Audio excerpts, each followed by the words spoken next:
Sing to the rock, sing to the tree, sing to the firefly lighting up the sky. Sing, sing to the sea.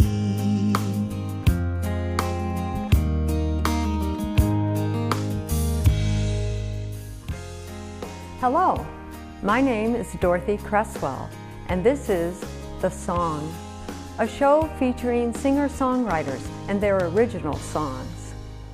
Today, we're glad to have Licia Sky from Boston, Massachusetts. So glad to have you. Great to be here. Thanks, Dorothy. All right.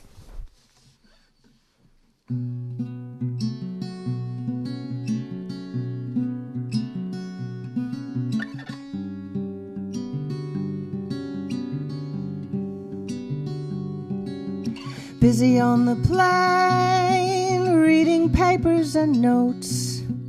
On the train to Paris in my winter coat. On the boat to London, on the bus to New York City. In the car, on the highway, going far, rushing like a cannonball, rushing like a river, diving for pearls, going deeper and deeper, diving for pearls like a true believer, holding my breath as we rush through the day, holding my breath, my heart starts to pray, please let me make it through another long day, getting things done, check the list and the lines, I've been running around for such a long time,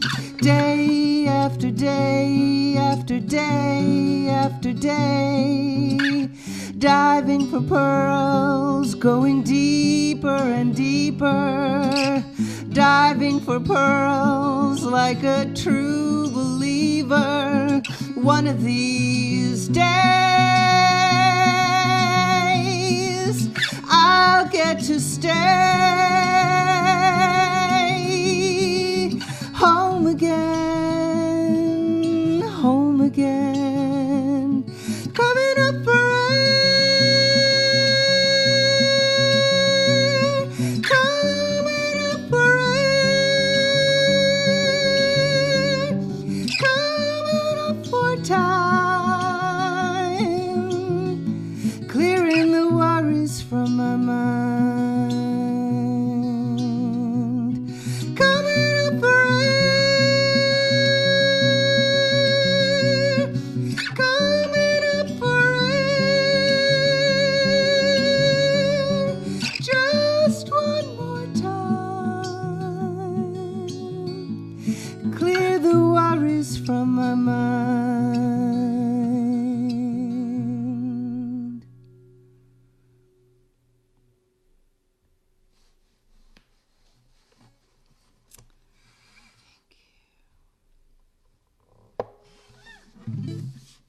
Next song.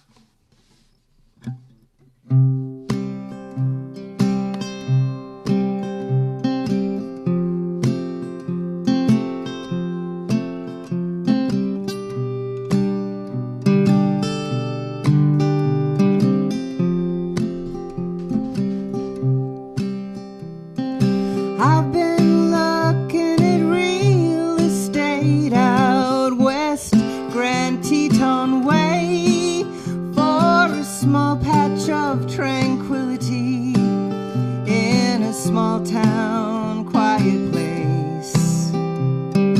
It's my private fantasy whenever things between you and me don't feel so light and fancy free. I wanna pack my bags and run to a small little cabin with a small little garden, a dog for some company when I'm hiking in the woods.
Licia, it is such a pleasure to hear your songs, but the contrast stands out to me. One song about hurrying and one song about getting away to a quieter lifestyle. Can you talk about what inspired you with each song? I'm traveling a lot. I've been on this show before, and since I was on the show, I think I've been around the world 3 times. So, wow. Wow. So the first song really is what it feels like sometimes. There's a line in there, on the train to Paris in my winter coat.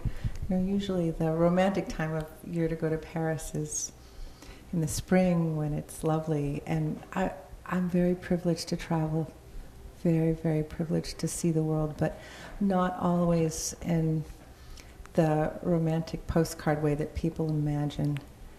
And the second one, last summer, I was hiking in the Grand Tetons on a break. I never thought that I would go there to Jackson Hole in Wyoming and see these perfect jagged mountains, and I just thought, oh my gosh, how lucky are people to live this quiet, perfect way. And it was just really a fantasy, because sometimes that is what you want when you're bustling around, is to just have that kind of quiet. So, and I'm too busy to have a dog, but I do really like dogs. The fantasy, the fantasy. It's just a fantasy. Well, it's a wonderful line. So you're quite a writer to say, I'm looking at real estate, but it's just a fantasy. That totally caught me. So is it your music that takes you all over the world? Or? I think it's a blessing that it's not my music that takes me all over the world, because I get to just love my music, and I take my music all over the world. My guitar, the neck pops off and the whole guitar folds up and goes into a little suitcase that fits in the overhead compartment of an airplane. My writing, my work goes with me, but I have a partner who speaks a lot, and I teach with him every once in a while, and we make an interesting life together, and I get to be a creative person wherever I go. You certainly do. You certainly do make an interesting life together. And I was looking online to learn a little more about you, and I learned that you have recently written a musical drama. Well, it started off, I was commissioned to write a play. I was teaching a writing class. I've done it for 3 years now, and I'm looking to possibly go teach a 4th year. There's an arts week at an elder services center called Mystic Valley Elder Services. And I would teach a series of writing workshops. And one of the people who took my class said, I'd like to give your name to somebody. Would that be all right? And I said, sure, why not? I usually say yes to opportunities. And it turned out she wanted me to write a play. The city of Malden had chosen the book, The Immortal Life of Henrietta Lacks, as their Malden Reads Book of the Year. And they had hired somebody else to write a play, and they had fallen through and not done it. And I said, well, I'm just a songwriter. And I played some of my songs, and she said, you're perfect, you're really perfect. We want you to write this. And it was a teeny-weeny stipend. And I said, yes, even though I have never had a dream to write a play, I did it. It took me a long time, and I traveled a lot, and I had all kinds of interesting adventures along the way while I was writing it. And then we had a reading in November. I've done theater work. I trained with Shakespeare and Company. I did a month-long residency at their campus in Lenox, Massachusetts, where I did all kinds of acting exercises and met all kinds of professional actors who were really amazing. And when it came time for the play to be put on, I contacted one of them in a panic saying, please help me, I don't know how to put on a play. I wrote one, I didn't know how to write one, but now. So she said yes, her name is Melissa Nussbaum Freeman, and she said yes to casting, to being my dramaturgy coach, to help me figure out, she just critiqued my writing and cast the actors to do the reading. And we had a very successful first reading. We had a full house and got a standing ovation. And the first version was 14 pages long. And people kept saying, oh, please don't let this die. Please, you have to do something else with it. Mm-hmm.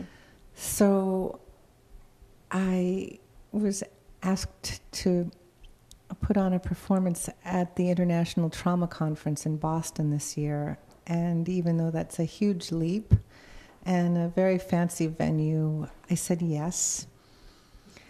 And I started writing and expanding and rewriting and editing, and I came up with 25 pages, expanded scenes, and I could not have done it without the cast and without the director and the coaching and critiquing and rehearsing. And we put it on, and it was a great show. And I wrote music both times. I wrote one song for the first production, and added 2 songs to the one that we just did. And now we'll have a third performance June 14th at 3 p.m. at the makeshift space. So if Boston. Someone were able to go, yes, where would they make contact to go to the show and get directions and tickets? It's 549 Columbus Avenue in Boston. And it's the Makeshift Collective Workspace.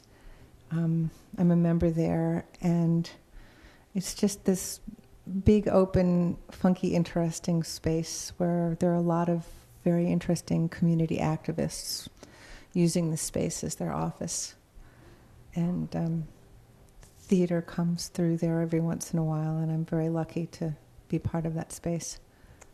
Well, it sounds like you are willing to take chances and to try new things, and I find it very exciting to see you integrating both your ability to put across your life experience in music and to say yes to someone else's story and put her story across in words and music.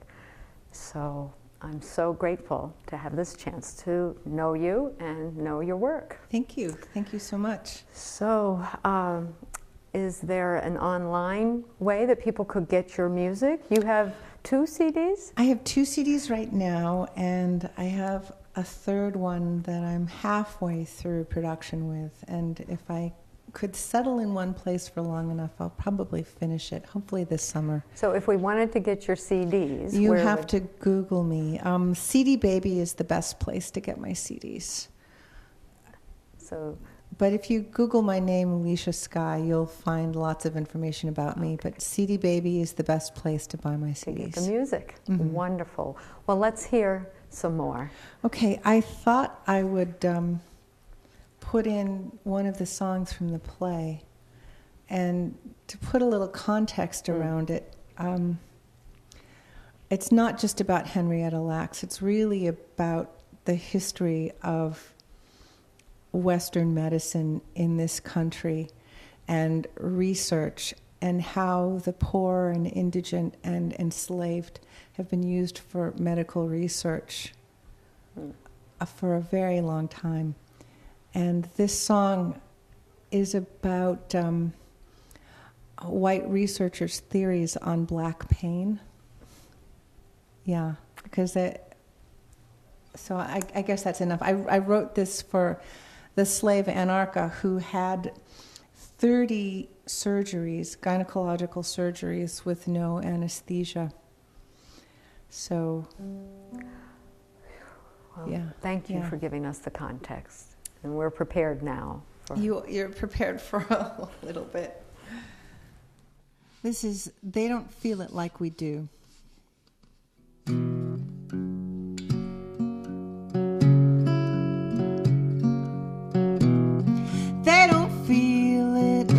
like we do. Hypothesis and doctor's ruse to speculate and then conclude. Black skin so thick it don't feel pain. Don't let the critics misconstrue the higher cause in all we do. We're seeking methods to improve treatments for white folk to use. Let this knowledge ease your mind. The greater good is for mankind. Speculate, insinuate, don't hesitate to investigate. Pay no mind to tears in the eyes. They don't feel the pain. They don't feel pain. Oh, oh, oh, my, my, my. Who feels the pain? Who feels the lies?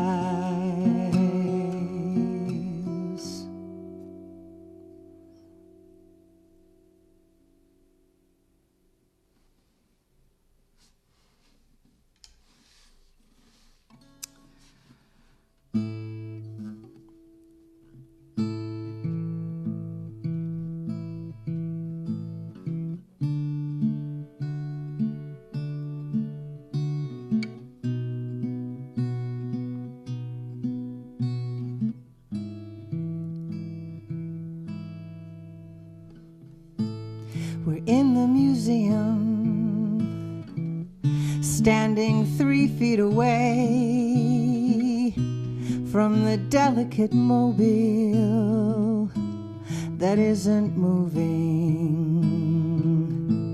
We've just walked into the gallery, grown-ups milling around, posing like they understand everything they see.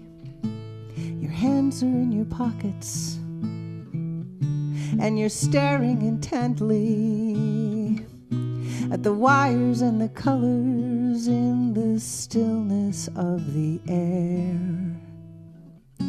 And I see that look in your eyes. I know, and I don't wonder why. You pucker your lips and begin to blow, softly at first, then puffing harder. You blow at the calder in the still air-conditioned air, and the guard begins to stare. I'm looking at the calder, trying not to look at you. I see the guard behind your puckered profile approaching you. Sir, don't blow on the calder. That's against the rules. Don't blow on the calder. That's not okay to do. And I'm laughing on the inside, so delighted with you. You'll go on and try what everyone else just thinks about doing.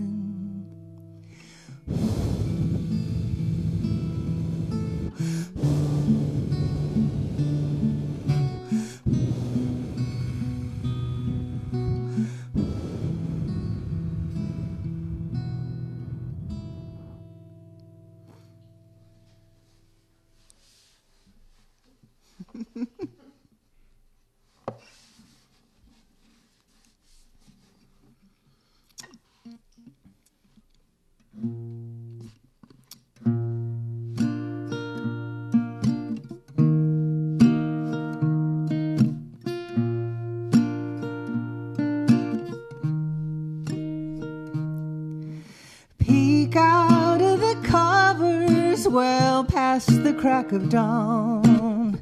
snuggled up against you with a sleepy sighing yawn.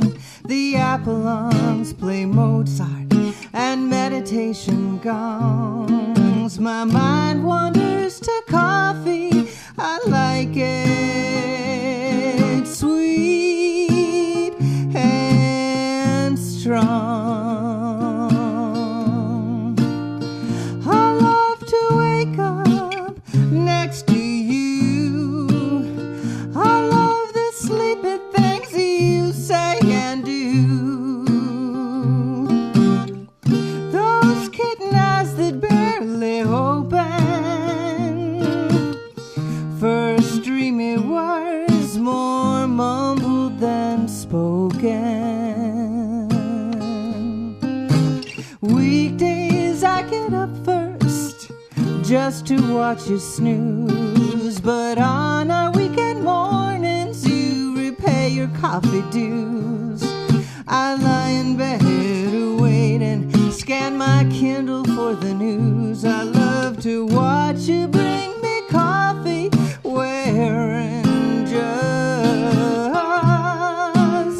your birthday suit. Morning coffee, state of mind. Here in your arms, our legs entwined. Sipping slowly, 9:30.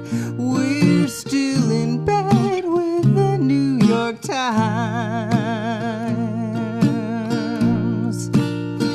Pour some cream in my coffee, baby. Put a little sugar in it too.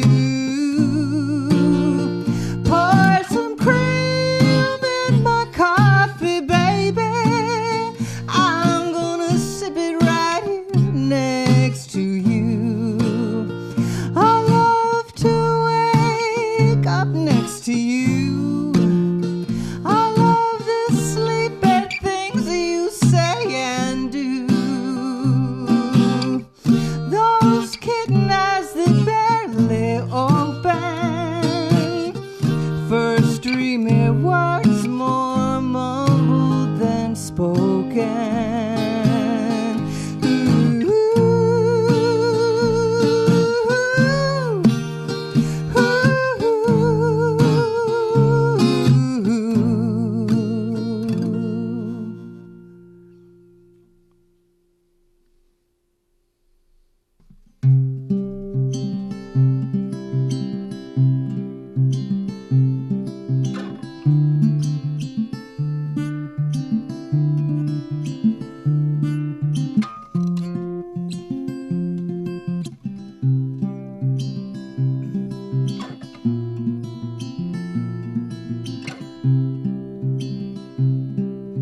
A 5-cent nickel and a 10-cent dime used to buy a real good time browsing the aisles at the Woolworth store.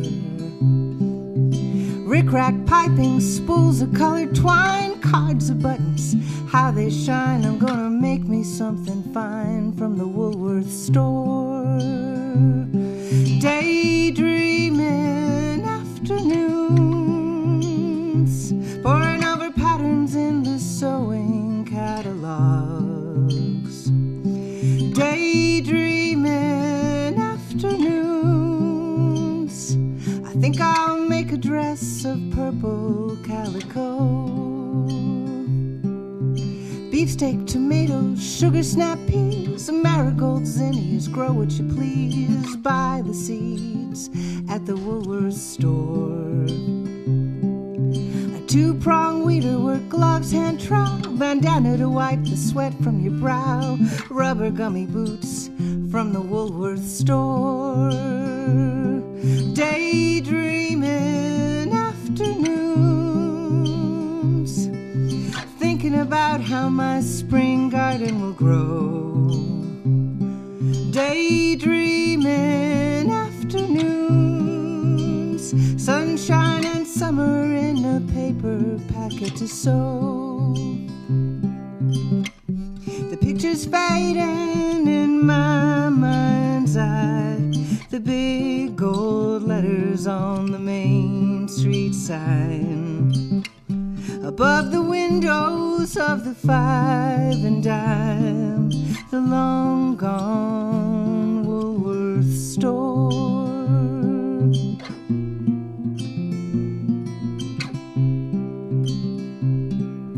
Little green turtles in a goldfish bowl, Beatles 45s with a big fat hole, Archie comic books from the Woolworth store. A big salt pretzel and a root beer float, parakeets singing their sweet caged notes. We're spinning on the stools in the Woolworth store. Daydreaming afternoons, wander down the aisles and peruse. Daydreaming afternoons.